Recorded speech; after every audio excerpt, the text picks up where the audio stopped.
రోజులుగా మనం చూస్తా ఉన్నాము ఏ విధంగా టార్గెట్ విడుదల రజనీ అంటూ ఈ జిల్లాలో ఇక్కడ పోలీసు వారు ఏ విధంగా కూడా ఒక హైడ్రామా నడిపారు, ఏ విధంగా కూడా పోలీసు వాళ్ళు కూడా ఇందులో పార్ట్ అయ్యి నన్ను టార్గెట్ చేస్తూ ఇబ్బంది పెట్టాలనుకున్న వాళ్లకు ఆద్యం పోస్తూ మరి ఏ విధంగా ముందుకెళ్లారనేది ఇప్పుడు నేను చెప్పబోతున్నటువంటి ఈ కేసే ఒక ఉదాహరణ.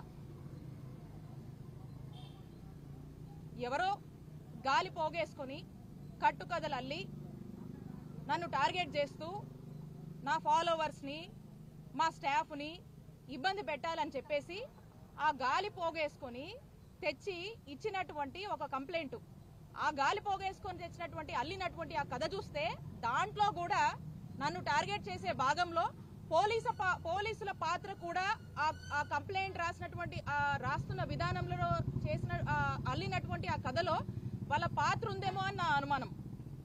ఎందుకనంటే ఒక కంప్లైంట్ లో శ్రీ గణేష్ చౌదరి అనేటువంటి వ్యక్తి నా సన్నిహితుడని, ఈ గణేష్ అనేటువంటి వ్యక్తి నా ఫాలోవర్ అని, అతనికి మాకు ఏవో ట్రాన్సాక్షన్స్ ఉన్నాయని చెప్పేసి ఒక గాలి పోగేసి ఒక కట్టుకదల్లి అది కంప్లైంట్ ఇస్తే ఆగ మేఘాల మీద ఆ కంప్లైంట్ ఎప్పుడైతే గ్రీవెన్స్ కి వచ్చిందో ఇమీడియట్ గా కూడా నా స్టాఫ్ మీద చీటింగ్ కేసు నమోదు చేశారు.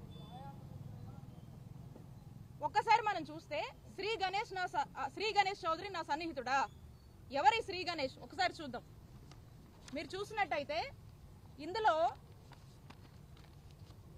ఈ సర్కిల్ చేసినటువంటి వ్యక్తి ఇతను శ్రీ గణేష్ చౌదరి. ఇతను ఎవరి పక్కన ఉన్నాడండి? 2024 ఎన్నికల్లో Darsi MLA candidate, MLA incharge గా నిలిచినటువంటి ఆ ఎమ్మెల్యే అభ్యర్థి క్యాంపెయిన్ లో ఉన్నాడు ఈ శ్రీ గణేష్ చౌదరి. ఎంతో సన్నిహితంగా క్యాంపెయిన్ చేస్తూ వారి కోసం ప్రచారంలో మాట్లాడుతున్నటువంటి ఫోటోలు, ఆ దర్శి క్యాంపెయిన్ లో పార్టిసిపేట్ చేసినటువంటి ఫోటోలు, ఇవి ఎవరు సన్నిహితుడు అండి? ఇతను ఎవరు ఫాలోవరు? ఏ పార్టీ? ఈ శ్రీ గణేష్ చౌదరి. ఈ శ్రీ గణేష్ అనే వ్యక్తి టీడీపీ. ఈ టీడీపీ అతన్ని మా ఫాలోవర్ అంటారా? మా ఫాలోవర్ అని చెప్పి కట్టుకదల్లి మా మీద కేసు పెడతారా? ఇప్పుడు వాస్తవాల్లోకి వస్తే 1 మార్చ్ 2025 ఇది ప్రజావేదికలో లోకేష్ గారికి ఒక అర్జీ వెళ్ళింది. ఇది లోకేష్ గారికి ఇచ్చినటువంటి అర్జీ. ఈ అర్జీలో ఏమని ఉందంటే, చంద్రగిరి శ్రీనివాస్ రెడ్డి అనేటువంటి వ్యక్తి, ఇది ప్రకాశం జిల్లా దర్శిలో ఇచ్చినటువంటి ఈ అర్జీ. ఇందులో ఏమనంటే, జాబ్స్ ఇప్పిస్తానని ఈ బత్తుల శ్రీ గణేష్ అనేటువంటి వ్యక్తి చిలుకలూరుపేట నివాసి 35 లక్షలు తీసుకున్నారు, మాకు న్యాయం చేయండి అని ఒక కంప్లైంట్.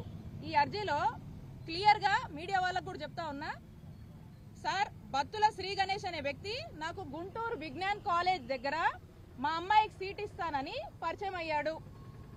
నేను పత్తిపాటి పుల్లారావు మంత్రి గారి దగ్గర ఉంటానని చెప్పి అతను ఉద్యోగం ఇప్పిస్తానని చెప్పి మా దగ్గర 35 లక్షలు తీసుకున్నాడు ఈ శ్రీ గణేష్. తీసుకొని 10 సంవత్సరాలైంది. ఈరోజు మనం మాట్లాడుతున్నాము 2025. 10 సంవత్సరాలంటే 2015లో ఏ పార్టీ అధికారంలో ఉంది? ఇతను స్పష్టంగా చెప్తున్నాడు, పత్తిపాటి పుల్లారావు గారి ప్రధాన అనుచరుని, సన్నిహితంగా ఉంటానని చెప్పి ఈ కంప్లైంట్ లోనే రాశారు. ఎవరైతే కంప్లైంట్ ఇచ్చాడో ఆ కంప్లైంట్ ఇచ్చిన అతను మొన్న మార్చి 2025లో ఈ గవర్నమెంట్ వచ్చాకే దర్శిలో ఇచ్చినటువంటి కంప్లైంట్ లో 10 సంవత్సరాలు అయిందంట. పత్తిపాటి పుల్లారావు అనుచరుని, ఫాలోవర్ని అని చెప్పి మరి 35 లక్షలు తీసుకున్నాడని చెప్పి ఒక కంప్లైంట్ ఇచ్చారు. ఇక్కడ ఎక్కడా కూడా మా పేరు లేదే. ఎవరు అనుచరుడని చెప్తున్నారు? ఈ శ్రీ గణేష్ అనే వ్యక్తికి మాకు ఎటువంటి సంబంధం లేదు. మాకు కానీ, మా సిబ్బందికి కానీ, మా ఫాలోవర్స్ కానీ, మా నియోజకవర్గ ప్రజలను అడిగితే చెప్తారు ఈ శ్రీ గణేష్ ఎవరు, ఏ పార్టీ, ఎవరితో సంబంధాలు ఉన్నాయనేది. మాకు సంబంధం లేదు. మా పార్టీ కానటువంటి వ్యక్తిని ఏదో ఒక కట్టుకదల్లి ఆ కట్టుకథలో నన్ను టార్గెట్ చేసేందుకు సంబంధం లేనటువంటి ఈ శ్రీ గణేష్ పేరుతో ఎవడో గాలికి ఒక కంప్లైంట్ ఇస్తే దాంట్లో మా మీద కేసులు పెడతారా? దీంతో పాటు ఇంకోటి కూడా చూపిస్తాను మీకు. దీని మీద గవర్నమెంట్ వచ్చాకే ఇతనికి వేరే వాళ్ళకి ఏవో ట్రాన్సాక్షన్స్ ఉన్నాయని చెప్పి పలు కంప్లైంట్స్ పలు గ్రీవెన్స్ లో ఇతని మీద ఇచ్చారు ఈ గణేష్ మీద. మరి ఈ గణేష్ మీద ఇంకోటి మా చిలకలూరుపేట టౌన్ స్టేషన్ లో ఈ టీడీపీ గవర్నమెంట్ రాగానే ఒక కంప్లైంట్ వెళ్ళింది. అక్కడ కూడా ఆ కంప్లైంట్ వెళ్ళిన తర్వాత పోలీసులు 21 జనవరి అంటే జనవరి 21, 2005లో ఒక రాజీ అండర్స్టాండింగ్ రాసుకున్నారండి. ఒక సెటిల్మెంట్ జరిగింది టౌన్ స్టేషన్ లో. ఈ సెటిల్మెంట్ ఏంటంటే కంప్లైంట్ ఇచ్చిన అతను మొన్న మా మీద ఎవరైతే కంప్లైంట్ ఇచ్చాడో ఈ మాబు సుబాని అని చెప్పి మా మీద కంప్లైంట్ ఇచ్చాడో, కంప్లైంట్ ఇస్తే మా మీద కేసు కట్టారో అదే వ్యక్తి గవర్నమెంట్ రాగానే కంప్లైంట్ ఇస్తే ఆ కంప్లైంట్ లో పోలీస్ స్టేషన్ లో జరిగిన సెటిల్మెంట్ ఏంటి, అందులో పోలీస్ స్టేషన్ లో ఈ అర్జీని చూసి పెద్దల సమక్షంలో మాట్లాడుతూ ఒక ఒప్పందం జరిగింది.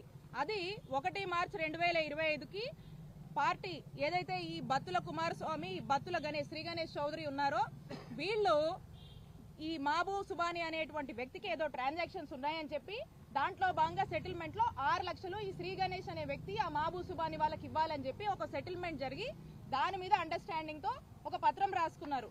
సో దీనికి ఏమన్నారు, పెద్దల సమక్షంలో ఒప్పందం అయితే అప్పటి వరకు ఇరు వర్గాల వారు ఒకరి జోరికి ఒకరు వెళ్ళకూడదని ఇద్దరిని బైండ్ ఓవర్ చేయడం జరిగింది. దాని మీద సాక్షి సంతకాలు కూడా పెట్టుకొని మరి ఈ సెటిల్మెంట్ రాజీ అనేది టౌన్ స్టేషన్ లో జరిగింది.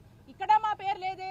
మరి మొన్న కంప్లైంట్ ఇచ్చినటువంటి ఈ Mabu Subani TDP minority cell general సెక్రటరీగా ఉన్నాడు చిలకలూరుపేటలో. మరి ఆయన ఏమి మా పేర్లు రాయలేదు ఇందులో. మరి ఈ సెటిల్మెంట్ లో మా ప్రస్తావనే లేదు. ఇందాక చూసాము లోకేష్ గారికి ఇచ్చినటువంటి గ్రీవెన్స్ లో ఆయన కూడా మా ప్రస్తావన ఏం చేయలేదు. మరి ఇంకోసారి ఏదో గ్రీవెన్స్ కూడా ఇంకో గ్రీవెన్స్ లో కూడా ఇంకెక్కడ కూడా కంప్లైంట్ ఇచ్చారన్నారు, అందులో కూడా మా ప్రస్తావన లేదు. అంటే ఎంత ఐ ఓపెనింగ్ ఇది. అంటే ఇంత పబ్లిక్ గా మరి ఈ రోజు ఏమైందో తెలీదు, సడన్ గా నన్ను టార్గెట్ చేయాలి, మా సిబ్బందిని టార్గెట్ చేయాలి, మా క్యారెక్టర్ అసాసినేషన్ చేయాలి, రాజకీయంగా మేము యాక్టివ్ గా ఉన్నాము, ఎన్ని కేసులు పెట్టినా కూడా నిలబడి ఎదుర్కొని పోరాడుతూ ఈరోజు వైఎస్ఆర్ కాంగ్రెస్ పార్టీని చిలకలూరుపేటలో నియోజకవర్గంలో మోటివేట్ చేసి నిలబెట్టుకొని ఈరోజు ముందుకు వెళ్తున్నాం. కాబట్టి ఈర్షతో అసూయతో ఆడమనిషి రాజకీయాలు తట్టుకోలేక మరి ఈ విధమైనటువంటి కేసులు మా మీద పెట్టి బెదరగొట్టాలని ట్రై చేస్తా ఉన్నారు. నేను క్లియర్ గా చెప్తా ఉన్నా ఈ పోలీస్ వాళ్ళకి, మీరు ఏ విచారణ అయినా చేసుకోండి, వీళ్ళకి మాకు కానీ మా సిబ్బందికి కానీ మా ఫాలోవర్స్ కానీ ఎటువంటి సంబంధం లేదు. ఇంకా ఇక్కడ ఒక ఆయన బాగా అత్యుత్సాహం చూపిస్తున్నాడు, ఒక ఆఫీసరు, ఆయన ఏదో హనుమంతరావు అంటున్నారు, ఆయన ఆ డిఎస్పీ పేరు. ఆయన పరిస్థితి ఎలా ఉందంటే ఆ పోలీస్ చొక్కా కాకుండా ఆ పచ్చ కదర్ చొక్కా వేసుకొని పనిచేస్తున్నట్టుగా అనిపిస్తుంది. ఎందుకంటే నిన్న దారుణంగా ఒక ప్రెస్ రిలీజ్ ఇచ్చాడు. ఆ ప్రెస్ రిలీజ్ ఎంత ఎక్స్ట్రీమ్ గా ఎంత దారుణంగా ఇచ్చాడంటే, కనీసము ఒక కంప్లైంట్ వస్తే ప్రిలిమినరీ ఇన్వెస్టిగేషన్ చేసుకునేది లేదా, ఏ ఇన్వెస్టిగేషన్ లేకుండా వాస్తవాలకు వెళ్లకుండా సంబంధం లేనటువంటి వ్యక్తులు ఒక గాలి పోగేసుకుని కట్టుకదల్లి కంప్లైంట్ ఇస్తే మా మీద కేసులు కడతారా? ఏమనుకుంటున్నారు? అంటే ప్రజలు ఇవన్నీ గమనించట్లేదా? మీరు ఇంత దుర్మార్గంగా వ్యవహరించి మాకు సంబంధం లేకపోయినా మాకు సంబంధం ఉందని చెప్పి మీరు ఏదైతే కంప్లైంట్ కట్టి ఫేక్ కేసులు కట్టి మమ్మల్ని ఇబ్బంది పెడుతున్నారో, నేను చెప్తా ఉన్నా, కయ్యానికి కాలు దూకుందామని ఏదో కేసులు పెడితే మీ పొలిటీషియన్స్ ఎవడో ఇంప్రెస్ అవుతాడని చెప్పి కాలు దూకొని వచ్చి ఇక్కడ దాకా వచ్చి పిచ్చి పిచ్చి గాలి పోగేసుకొని కంప్లైంట్లు ఇస్తున్న వాళ్ళకి, అలాగే బాసుల మెప్పుల కోసమో ప్రమోషన్ల కోసమో పోస్టుల కోసమో మరి ఎగబడి పనిచేస్తున్నటువంటి ఈ ఆఫీసర్లకు కూడా చెప్తా ఉన్నా, ప్రతిదీ రికార్డ్ అవుతా ఉంది. ప్రతి దానికి కూడా మీరు చట్టం ముందు ఒక రోజు ఆన్సరబుల్. నేను ఖచ్చితంగా చెప్తా ఉన్నా, మీ ఎవ్వరిని వదిలిపెట్టను. మేము ఇక్కడే ఉండి ఖచ్చితంగా ఇలాంటి వాటిని వాళ్ళ వెనకాలండి ఆడిస్తున్న వాళ్ళ సంగతి కూడా తేలుస్తానని చెప్తున్నా. అలాగే మీరు చూస్తా ఉన్నారు, ఇక వాస్తవాలకు వస్తే ఈ పోలీసుల పరిస్థితి ఎట్లా ఉందంటే, ఈ పోలీసుల పరిస్థితి జిల్లాలో గాని నియోజకవర్గంలో గాని వీళ్ళది ఏంటి సిద్ధాంతం అంటే, వీళ్ళ యూనిఫామ్ లోనేమో 3 సింహాలు ఉంటాయి, వీళ్ళు మాత్రము 3 పార్టీలకు ఏకపక్షంగా పనిచేయడానికే ఉన్నారు. ఎంత అంటే పొద్దున్నేస్తే వీళ్ళ ఉద్దేశం ఒకటే, వైఎస్ఆర్ కాంగ్రెస్ పార్టీ వాళ్ళని టార్గెట్ చేయాలి, వాళ్ళు ప్రజల పక్షాన పోరాడుతుంటే గొంతు నొక్కేయాలి, నోరు మూపించాలి, కదలాడకుండా ఇంట్లో కూర్చోబెట్టాలి. ఈ రోజు మేము యాక్టివ్ గా తిరుగుతున్నాం కాబట్టే, ఈ రోజు జిల్లాలో గానీ నియోజకవర్గంలో గానీ యాక్టివ్ గా ఉన్నాం కాబట్టే ఏదో ఒకటి చెయ్యాలని చెప్పేసి మరి ఈ రకమైనటువంటి అంశాలతో ఈ రకమైనటువంటి ఇబ్బందులు పెడుతూ మమ్మల్ని మా క్యాడర్ ని ఇల్లీగల్ డిటెన్షన్ చేస్తున్నారు. పోలీసులు గూండాల్లా ప్రవర్తిస్తున్నారు. పోలీసులు పచ్చ డ్రెస్ వేసుకున్నటువంటి ఒక రౌడీల్లా ప్రవర్తిస్తున్నారు. ఈ పోలీసులకు చెప్తా ఉన్నా, మీ మీద మీరు ఇలాంటి ఇల్లీగల్ కేసులు పెట్టి మా వాళ్ళని ఇల్లీగల్ డిటెన్షన్ చేస్తూ మీరు రాత్రి పగలు పెడుతున్నటువంటి ఇబ్బందులకు ఖచ్చితంగా దీని మీద నేను న్యాయ పోరాటం చేస్తున్నా. డిఎస్పీ గారు మీకు కూడా చెప్తా ఉన్నా, ఏదేదో అనుకుంటున్నారు కదా, మీరు చేసింది తప్పు. నిన్న మీరు మా క్యారెక్టర్ అసాసినేషన్ చేశారు. నిన్న మీరు మమ్మల్ని మా వాళ్ళని మాకు సంబంధం లేని దాంట్లో మమ్మల్ని పెట్టి మమ్మల్ని అందులో ఏదో మళ్ళీ దాని చుట్టూ ఇంకో కదల్లి మమ్మల్ని ఇరికిచ్చి ఈ తప్పు మాదే అని చెప్పి మీ ఎవరో ఇద్దరు మధ్య ఉన్నటువంటి పంచాయతీని మాకు రుద్దేటువంటి ప్రయత్నం చేస్తా ఉన్నారు.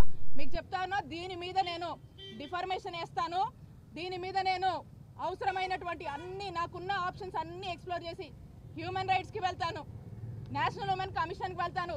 ఇంకా ఏ ఆప్షన్స్ ఉన్నాయో అన్ని ఆప్షన్స్ ని ఎక్స్ప్లోర్ చేసి ఖచ్చితంగా కూడా మీరు తప్పు చేశారు అని మీరు రియలైజ్ అయ్యేలాగా కూడా నేను చేస్తానని చెప్పి తెలియజేస్తున్నాను.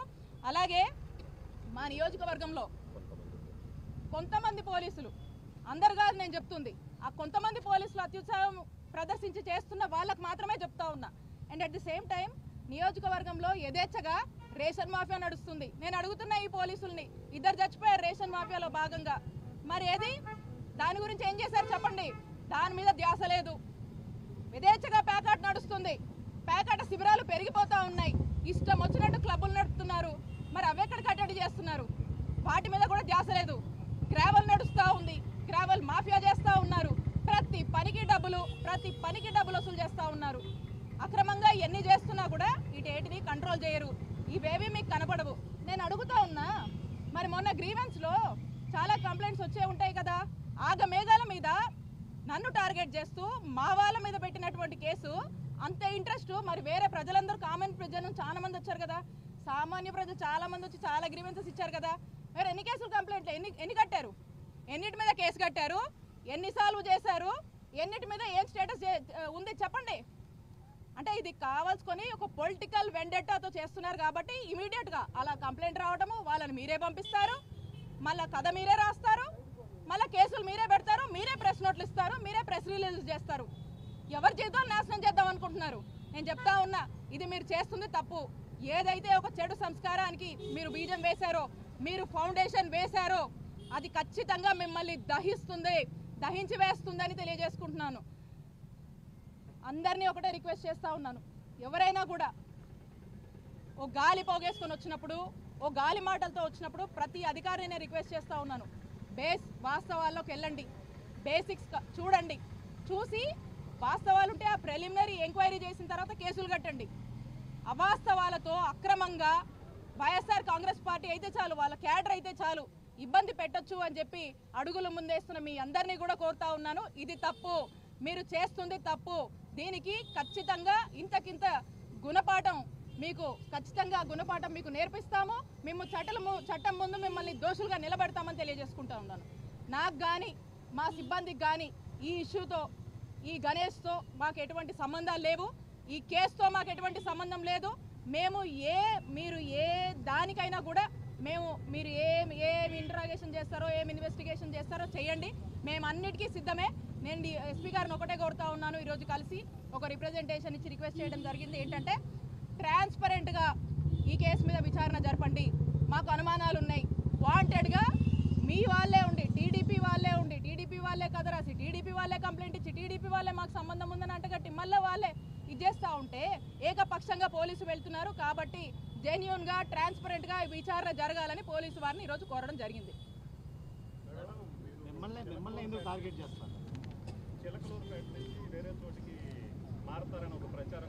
ఇప్పుడు వెళ్ళారు కదా ఒక కట్టు కదా, అది కూడా చక్కటి కట్టు కదా, ఏం పర్లేదు. పొద్దుకులు టార్గెట్ విడుదల రజని ఏదో విధంగా ప్రజల్లో అబాస్పాలు చేయాలి, డీఫేమ్ చేయాలి, ఏదో విధంగా జనంలో కన్ఫ్యూజన్ తీసుకురావాలి అని చెప్పేసి ఇలాంటివన్నీ చేస్తూ ఉన్నారు. నేను చెప్తా ఉన్నా, మా నాయకుడు జగన్మోహన్ రెడ్డి గారు మా నాయకుడు జగన్మోహన్ రెడ్డి గారి ఆశీస్సులతో, చిలకలూరుపేట ప్రజల ఆశీస్సులతో నేను ఇక్కడే నిలబడతా, ఇక్కడే పోటీ చేస్తా.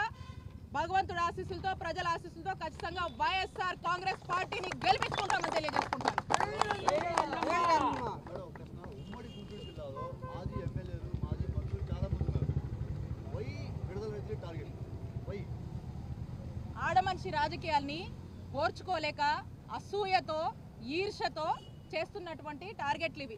అయినా చెప్తా ఉన్నా, అయితే ఆడమనిషిని కావచ్చు, కానీ ఇదే చిలకలూరుపేట నియోజకవర్గంలో ఈ కంచుకోటని బద్దలు కొట్టి 2019లో మా నాయకుడు ఆశీస్సుల వల్ల, మా జనం ఆశీస్సుల వల్ల వైఎస్ఆర్ కాంగ్రెస్ పార్టీ జెండా ఎగరవేశాం.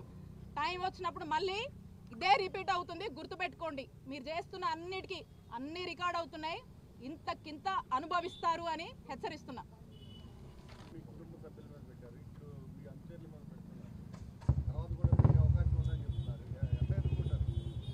ఇప్పటికి మీరు చూసినట్టయితే నా మీద 7 కేసులు పెట్టారు. 7 కేసులు పెట్టినా ధైర్యంగా దమ్ముగా తిరుగుతుంది, ఎక్కడా ఆగట్లేదు అని చెప్పి ఆఖరికి ఎస్సీ ఎస్టీ కేసు కూడా నా మీద పెట్టారు. ఎన్ని కేసులు పెట్టినా కూడా న్యాయపరంగా నేను ఎదుర్కొన్నాను, నేను పోరాడాను. ఇంకా ఎన్ని కేసులు పెట్టినా కూడా నేను నిలబడతాను, ధైర్యంగానే నిలబడతాను, ధైర్యంగానే నియోజకవర్గంలో తిరుగుతాను. మీరు ఎన్ని పెట్టినా కూడా న్యాయపరంగా నేను పోరాడి ఖచ్చితంగా మేము ధైర్యంగా ఉంటాము. మా మీద కానీ, మా కేడర్ మీద కానీ మీరు ఎన్ని కేసులు పెట్టినా కూడా ఎవరము అదిరేది లేదు, బెదిరేది లేదు. మా ధైర్యం, మా నాయకుడు జగన్మోహన్ రెడ్డి గారు, మేము ఇంకా రెట్టింపు ఉత్సాహంతో ముందుకు వెళ్తాం.